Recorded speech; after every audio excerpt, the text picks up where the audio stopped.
nti bada al-islaamu ghariba, obusiraamu buno bwatandika bugenyi. Bada al-islaama ghariba, obusiraamu bwatandika bugenyi.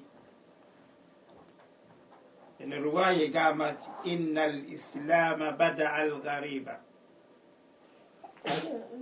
mazima ddala buno obusiraamu bwatandika bugenyi.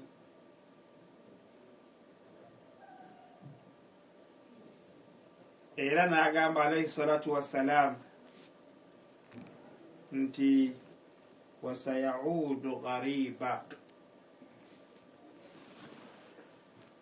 mu kulabika kw'obusiraamu mu ntandiko y'obusiraamu kyali kigenyi eri abantu. Abantu baali tebakiwulirangako nti tuteekwa buteekwa okusinza Katonda omu.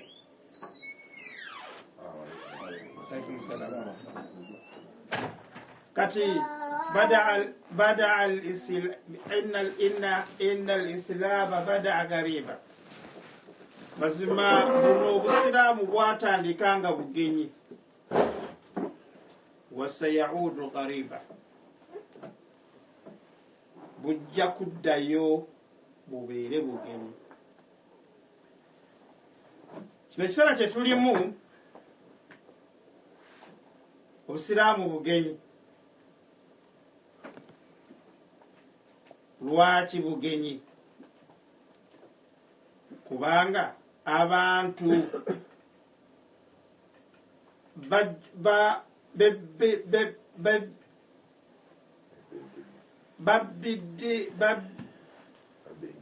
babbinkidde nnyo mu byobuwangwa. Ebyobuwangwa byabasingira n'okumanya obusiraamu. Olwaleero otunulira omusiraamu nga talina njawulo wakati we ne Peter. Peter anywa omwenge, n'omusiraamu anywa omwenge. Peter ayenda, n'omusiraamu akola ki? Peter ayabya olumbe, n'omusiraamu akola ki? Peter asumika, n'omusiraamu akola ki? Kati ebyo byonna ono omusiraamu alowooza nti muki? Musiraamu. Naye ekikulu ekituufu kiri nti omuntu bw'akola ebyo byonna aba tasiraamunkangako. Kati bw'okitegeeza abantu, bw'okigamba abantu tibannanga ebyobuwanga bya buwangwa, ebyobuwanga ddiini eyeetongodde, n'obusiraamu ddiini ki? Bakugamba nti ffe mwatusanga n'ebyobuwangwa byaffe. Which means nti omuntu ow'ekika ekimu naawe tojja kumuwasa, so nga mu busiraamu abeera halali ki? Abeera halali gy'oli. Bada al-islaama ghariba, inna al-islaama bada ghariba, mazima obusiraamu bwatandika nga bugenyi. Obusiraamu bwajja kujjawo bya buwangwa byonna, buli kya buwangwa kyonna ekikontana ne la ilaha illallah. Buli lw'ogamba nti la ilaha illallah, byonna ebyo byonna ebitwalibwa mu byobuwangwa oba obaze okubijjawo. La ilaha, tewali kiteekeddwa kusinzibwa mu butuufu bwa kusinzibwa illa Allah. Byonna oba omaze okukola ki? kyovolaba nga la ilaha illa Allah kwegamba 2 in 1 oteekwa buteekwa okukakasa nti tewali kiteekeddwa kusinzibwa mu butuufu bwa kusinzibwa okujjako Allah.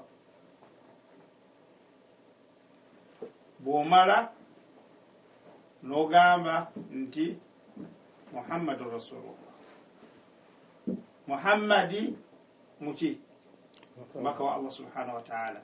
Kati buli lw'ogamba nti la ilaha illa Allah tewali kiteekeddwa kusinzibwa mu butuufu bwa kusinzibwa okujjako ani? Okujjako Allah. N'ogana okukkiriza Muhammad sallallahu alaihi wasallama kiba kitegeeza obukkiriza bwo buli marufuko. Mukimanyi marufuko? Marufu'u eri abaganda abasiraamu bagambanga marufuko, ne mu Luswayiri bagamba marufuko nti kikuddizibwa. Mu Luswayiri bagamba marufuko, ye ni marufuko tasaana gamba agobwe tagwanidde. Kati buli kintu buli lw'ogamba nti la ilaha illa Allah, Allah yekka yasaanidde okusinzibwa mu butuufu bw'okusinzibwa. Yo point 1 ogifunako makisa 5. bw'otagamba nti Muhammadun Rasulullah ne point 1 ogifiirwa. kyovolaba Sheikh Muhammad Sharif Abu Ishaq al-Huwaini ye yagamba nti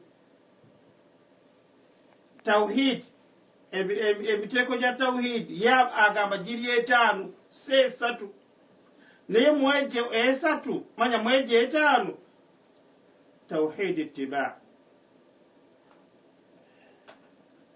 okugoberera Muhammad sallallahu alaihi wasallam.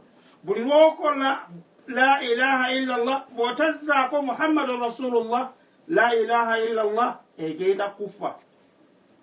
Allah bw'aliba ayagadde alikusonyiwa, bw'aliba ayagadde agenda kumala kukubonereza olw'okugaana okugobererani Muhammad sallallahu alaihi wasallam. kyobola yagamba nti tawhid ittiba almost yeringa efuga tawhidi zino zonna. Lwaki? Kubanga 2 in 1 la ilaha illa Allah Muhammadun Rasulullah. buli lwotateekako Muhammadun Rasulullah 1 ekufudde. 1 eneekola ddi? Muhammadun Rasulullah. 1 is a theoretical, ya theory eteekwa kubeera mu mutima gwo. Muhammadun Rasulullah practical.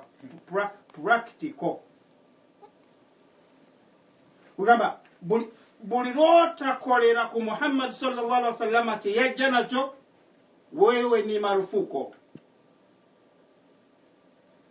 Anta marufu'u, oli marufu'u, ogaaniddwa. Byokoze tebijja kukola ki? Tebijja kukkirizibwa. Kati Obusiraamu bwajja kujjawo kalicazi zonna buli kalica yonna, ate teriyo kalica okujjako nga zonna za shiriki. Buli bika by'abantu gye bali mu nsi kalica zaabwe zonna zendinga zibatwala mu ki?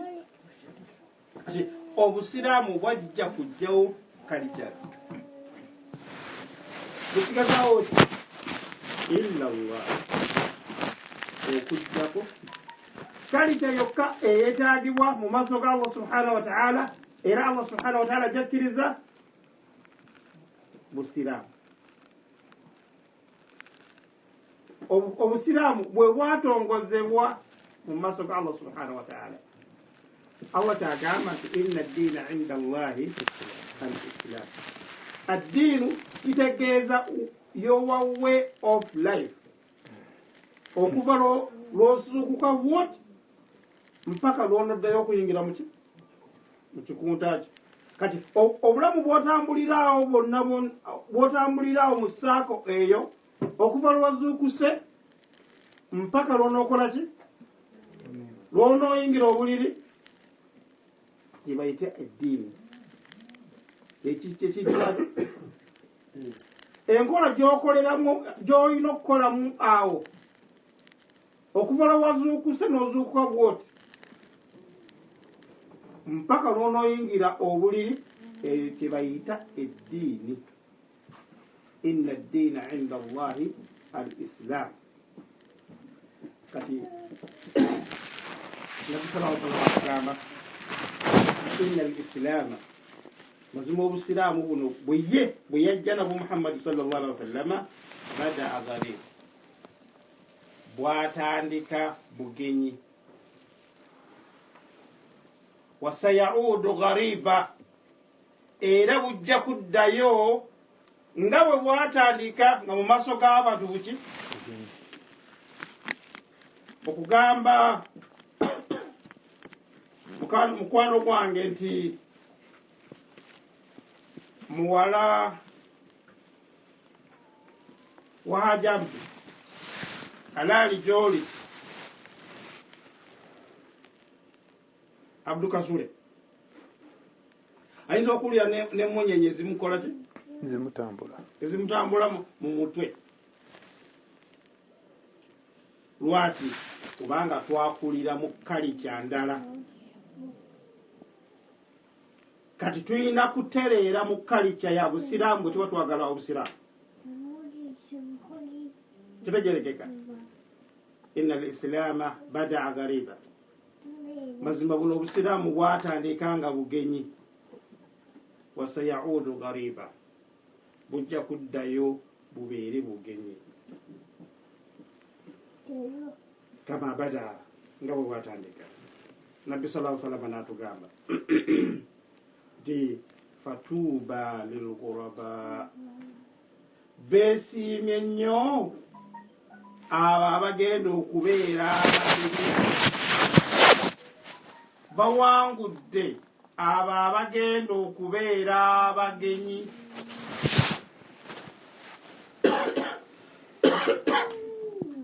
Faqiila bamugamba basahaba ridwanullahi alaihim nti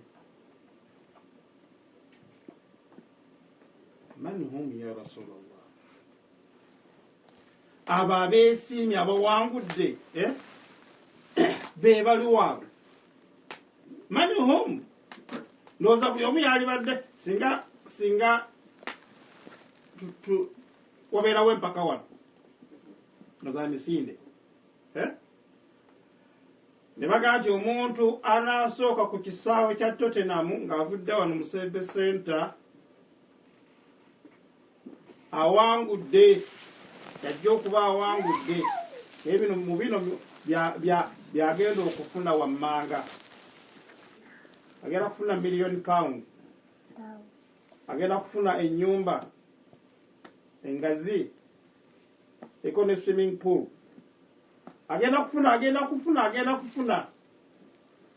Kati oli n'agamba nti anaaba awangudde yagenda okufuna ebyo. Ani ayinza okulowooza nti anaasemba emabega yajja okufuna ebyo singa zibadde empaka za kudduka? Nze ffenna ne tudduka mwena ne munsookayo ate obuwanguzi ne babuwanze mulowooza babeera feya?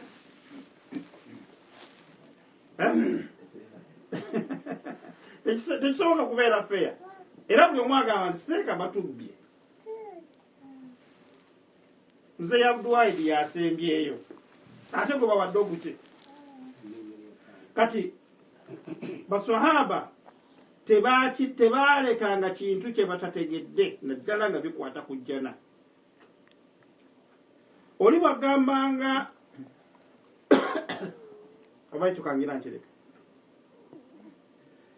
Kati ne babuuza ya basahaba babuuza Nabi sallallahu alaihi wasallam bagamba ya Rasulallah man hum abo bootegeezezza nti bagenda kubeera bagenyi bebaliwo bebaani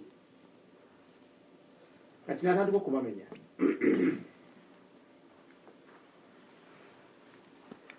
nagamba nti alladhina yuslihuuna abo abali balongoosa idha fasadat nnas abantu bonna bwe bagenda okubeerera nga bonoonese naye nga bafubanga webasobola okulaba nti abantu balongoosa. Alhamdulillahi rabbil alamin. Olwaleero tulina achievement y'amaanyi nti abantu bategeezeddwa shirik kumpi buli lunaku.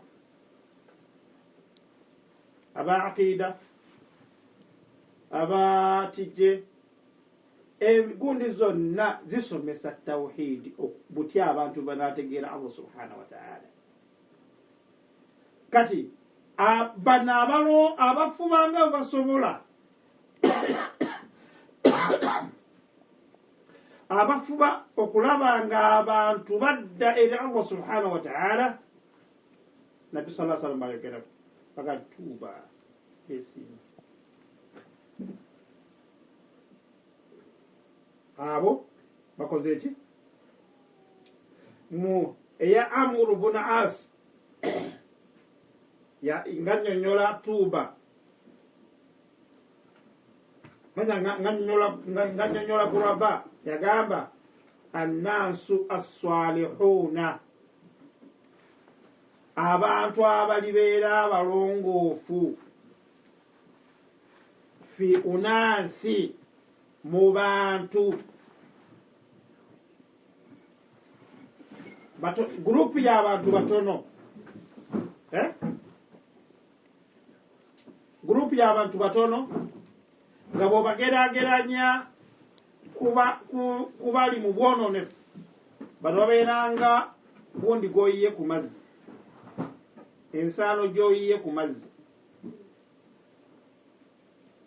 Unaasu salihun abantu abagenda okubeera nga balongoofu nga bagezaako okulongoosa. Unaasu salihun abantu abalongoosa fi unaasi su nga bali mu bantu abasingira ddala okwonoona.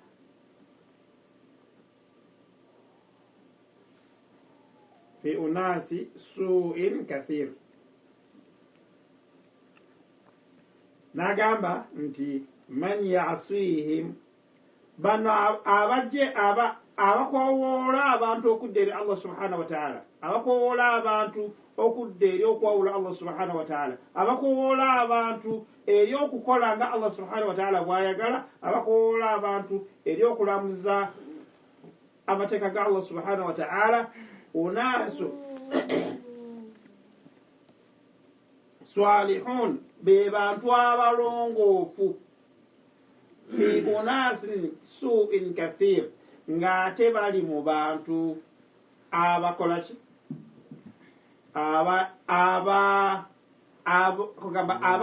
ababinkidde bwononefu.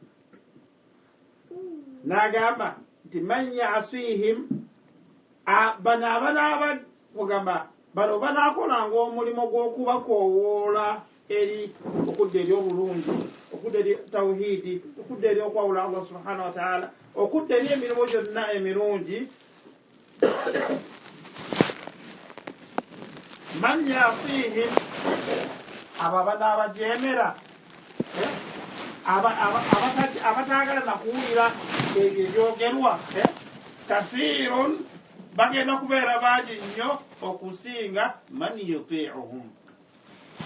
Kitegerekeka nti abantu abakoowoola eri okudda eri obukkiriza obutuufu, abantu abakoowoola eri okulamuza Obusilaamu obutuufu nga Allah subhanahu wa ta'ala wayagala, abantu abakoowoola abantu bakole emirimu emirungi ababajeemera be basinga obungi okusinga abakola ki ababagondera.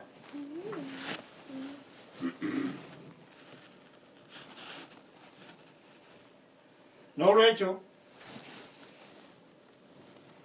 tusabe nnyo Allah subhanahu wa ta'ala atuteeke mu abo amiina abo abagenda okubeera nga bazza bupya entegeera z'abantu, abagenda okuzza obupya entegeera z'abantu.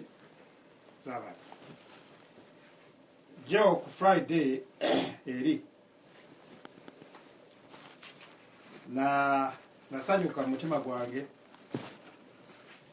nga imaamu w'e Madiina luli babadde basoma khutuba zitaggulula bantu zibasaasaanya, naye kati batandise okuddayo basoma khutuba zikuŋŋaanya ki bantu, zikuŋŋaanya abantu nga zibakuŋŋaanyiza kuki ku kitala. Subhanallah. Zikuŋŋaanya abantu nga yasomye khutuba ng'akoowola abantu baddeyo ku kikolo, baddeyo ku nkola y'abasahaba, baddeyo ku kumanya omulabe waabwe, n'abagamba ti omulaba atusensedde tuyina kumulwanyisa na kitala.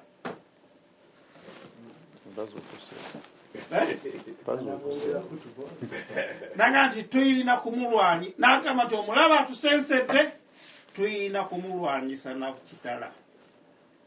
Lwaki? Nti mu kiraana etwalinga e Saudi nga basomesa kitala, hadithi za kitala kyekisaasana buli masijidi yonna, bannange mbayambe abantu ne basoona ssente ne bawaayo ssente bakola ki. Mu kyenda ne basomesa ekitala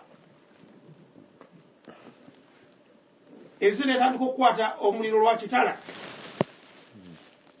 Kati shaitani enkulu negamba with us or against us. Kati buli obeera naffe oyagala kubeera naffe oba oyagala kubeera naki n'ab'ekitala. Bamaseeka bonna ne beeyiwa ku sayidi ki eyo ono yagambye nti olina kubeera naffe, ne batandika okuvumirira ekitala, kati bazuukuse bagenda mu lukuŋŋaana lw'amawanga gaggaafu. Nekyasinga okunsesa baalaga Aljazeera yalaga olukuŋŋaana nga they are just there, naye nga tebayinaawo ene gundi yonna gye balaga nti bano nga beetunuulidde eri abakweyiti ne gundi bali ku byabwe kati bonna nga baliki balisambala. N'olwekyo Nabbi sallallahu alaihi wasallam kyatugamba nti beesiimye abo abalibeera mu kifo mu jjana ekiyitibwa Tuuba kimu ku bifo by'ejjana ebiri mu jjana, naye nga kigenda kubeeramu abantu abo abaalongoosanga mu biseera abantu we boonoonera ennyo. Kaakati bwe kino bwe kifaanana nti Nabbi sallallahu alaihi wasallam yagamba Obusiraamu bwatandika nga bugenyi, always Obusiraamu bujja kusigala nga bugenyi, piwa Busiraamu bujja kusigala nga bugenyi. Ewaffe omukisa omubi gwe twafuna nti abaatuleetera Obusiraamu baatuleetera kinywa Busiraamu ne batakisumulula. Abantu ne bagamba nti bayingidde mu Busiraamu ne bajja n'okwabya olumbe.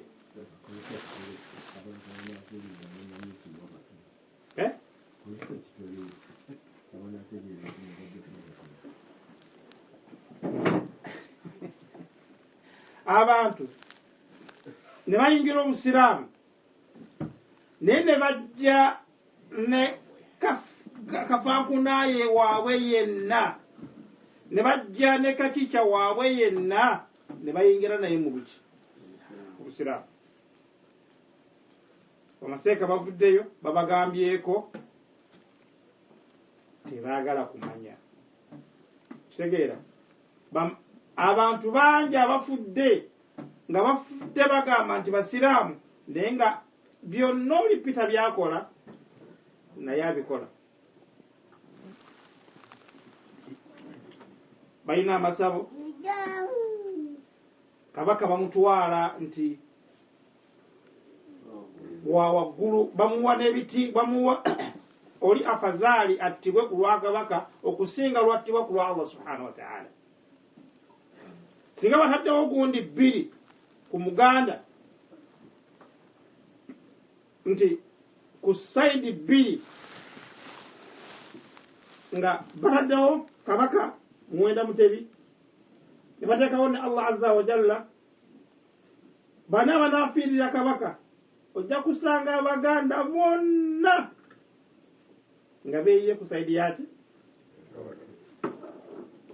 eno oyinza okufunayo babiri oba basatu olwo kagundi ka video kebatera okulaga okwo ku Facebook nga balaga saidi ya jahannama yonge kubyeko bweti abantu abakutte saidi eno naye abakutte ku saidi ya Allah ngeri abalinya amadala nga babiri kati bwekityo bwekifaanana nti Obusiraamu bada Islaamu garib. Obusiraamu bwatandika nga bugenyi bujja kusigala nga bugenyi naye abanaawona bokka beba abagenda okubeera mu bagenyi abagenda okubeera mu mbeera nga ŋŋenyi.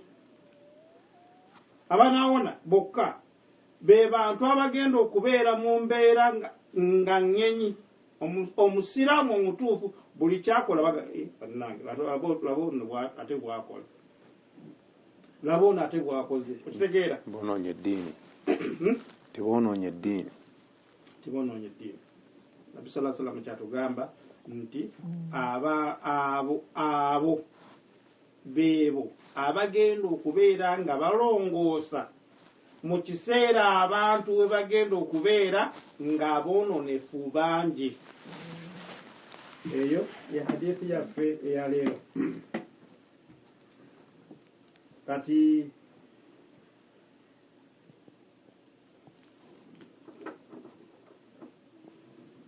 Allah subhanahu wa ta'ala yatugamba nti ya ayuha alladhina amanu abange mmwe abakkiriza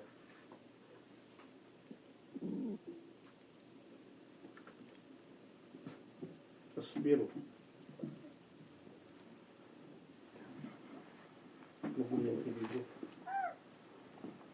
natugamba Allah subhanahu wa ta'ala ya ayuha alladhina amanu yatugamba Allah subhanahu wa ta'ala wal asr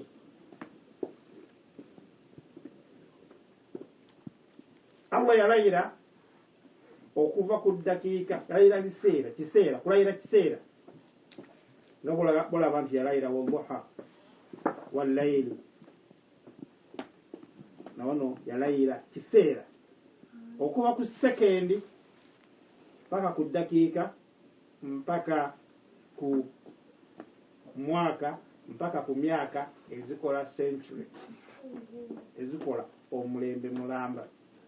Nagamba innal insana lafi khusr, omuntu yenna ayitibwa muntu agenda kubeera mu kupaapaganirwa. Buli ddakiika ekuyitako eitha ogiruuzinze oba ogikoze ki. Buli ddakiika gy'otambula ku bulamu bwo eitha ogiruuzinze oba ogigeyirize. Singa ekuyitako ng'oli mu kujjukira Allah subhanahu wa ta'ala oyituwangudde. N'agamba nti buli muntu yenna ali mu kufaafaaganirwa. illa alladhina amanu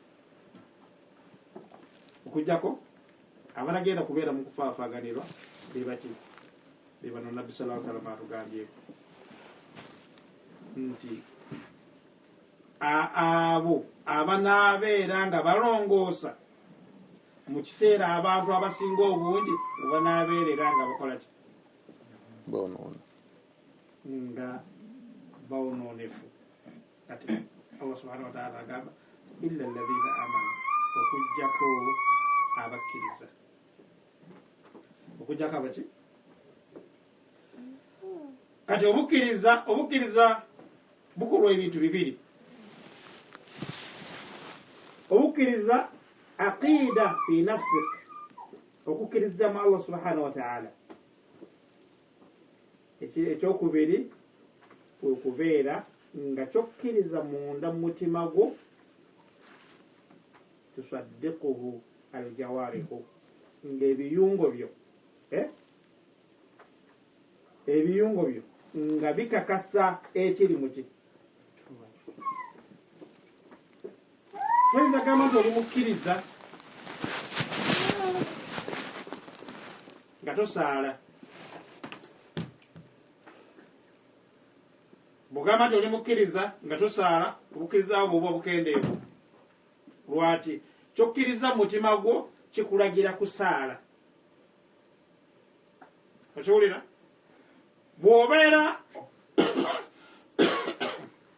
bw'obeera nga otambula mu kkubo obukkiriza obuli mu mutima gwo bukulabikako ku ngulu abantu ze bakikusomako oyo omusajja alabika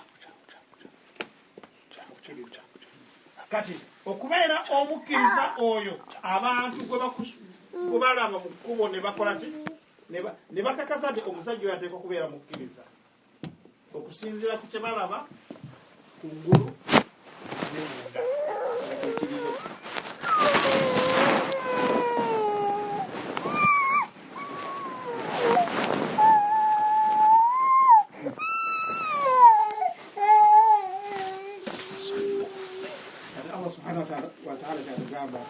illa alladhina amanu okujjako abo abakkiriza wa amilu salihat ne bakola emirimu emituufu omulimu gwonna teguyitibwa mutuufu okujjako nga guyina empagi bbiri zombi nga zituukiridde nga empagi esooka omulimu ogwo gukoze lillah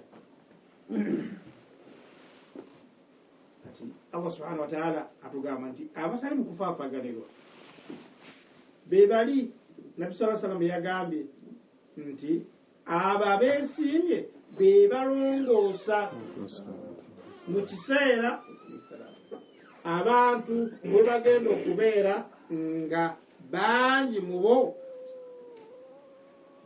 bononefu oba abagenda okubeera nga bayita abantu eri okulongoosa kubanga abantu abasinga obungi bagenda kubeera nga bononefu kati Allah subhanahu wa ta'ala kyatugamba nti tebakoma ku bukkiriza bwokka buno obali munda ne ku ngulu nga bulabika wabula wa amilu salihat ne bakola emirimu emituufu emirimu omutuufu guteekwa kubeera nga gukwatagana ne shurutu bbiri sharutu esooka nga ogukoze lillahi azza wa jalla sharutu eyokubiri nga guwaafaka enjigiriza yani rasulullah nabbi sallallahu alaihi wasallam okiraba nti ozzeeyo ku tawhidi mutabaa tawhidi ey'okugoberera nabbi sallallahu alaihi wasallam kati buli omulimu gwonna lwe gubulako empagi zino bbiri ne bwe guba mulungi gutya guba si mutuufu katugambe nti ogukoze lillahi azza wa jalla naye togukoze bilmutabaa mu mulimu ogwo gwokoze togoberedde mu nabbi sallallahu alaihi wasallam kitegeeza ki tomulimu ki mufu potea kati okukoze nga nabbi sallallahu alaihi wasallam bwe yabuyigiriza naye tokukoze nga Allah subhanahu wa ta'ala tokukoze lillah kitegeeza ati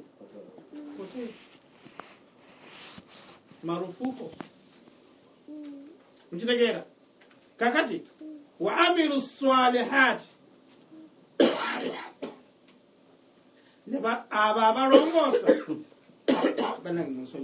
abalongoosa ne bakola emirimu emituufu tebakoma kukola mirimu emituufu gyokka wabula balagira n'abantu okukola emirimu emituufu balagira n'abantu okukola emirimu emiki bakubiriza abantu okwekwata ku Qur'ani ne Sunna bakubiriza abantu okubeera nga bagondera Allah subhanahu wa ta'ala bakubiriza abantu okubeera nga bawula Allah subhanahu wa ta'ala bakubiriza abantu okubeera nga bakolera balamuza okulamu ekyo nga Allah subhanahu wa ta'ala bwe yalamuza abantu abakola bwe batyo beebo nabbi sallallahu alaihi wasallam bagamba nti tuuba lilghuraba besimye abo abagenda okubeera baki abagenyi twali Madina tugenda okusala bwe tuti nokula omuntu ateekako ekigiribwa nemutunulira bwezi naye nantunulira ngamba era bwetwamala bwe tuti nampa omukono nga assalamu alaikum waalaikum assalam kubanga bwe yaleeta ekigere nange nendeeta netugatta oluganda ne lubeerawo era nawulira essanyu ndowooza naye yawulira ki bwe twatoola salamu nakola ki nampa omukono nangamba assalamu alaikum brother oluganda olwo lulaba ekigere ekyo kiraba nabbi sallallahu alaihi wasallam yatuwa eddagala ly'obutaawukana kwaffe nga liri ku kigere yatugamba nti mugattenga ebigere byammwe nga musaala sheitani temulekamu emyaganya sheitani nebayingiramu neyawula wakati wawe kati tusaala abamu ebigere bitunudde mashiriki birala magharibi omulala tayagala nakumanya nti wakati we naawe waliwo akakwaso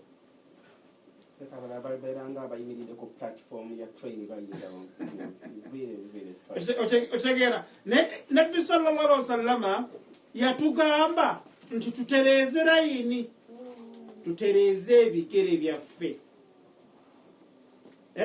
tetulekamu emyaganya sheitani neyingira neyawula wakati emitima gyaffe kati ebigere basaala ate nakuharamu tukibi nnyo oluga nti allahu akbar oliye oluwulira nti allahu akbar nga awo wennyini awo ye waali watandikira kati nga nabano bakola ki naye ngaeri mumaaso wakyaliyo ki ebifo biyitirivu kati nga nonagira ekibanga neno layini ekibanga neno layini oli wonna mumaaso okola ki nga wakalu wonna ebifo byereere bikola ki tunagattaga emitima gyaffe ginaabeera gitya owamu Anas bin Malik radiyallahu anhu bwe yajjako e Madiina oluvannyuma lw'ebbanga yabagamba bannange Muhammad sallallahu alaihi wasallam ne Abubakari ne Uthmani ne Ali ne Uthmani ne Umar ne bamala bajja olwaleero tebasangawo Obusilaamu bwe baaliko n'agamba nti ate oba temutereeza na layini ate oba temutereeza na layini okiwulira Nabi sallallahu alaihi wasallam atugamba nti beesiimye abo abanaakolanga ebyo bye yakola. Kati hadithi ya Abu Huraira Nabi sallallahu alaihi wasallam yagamba nti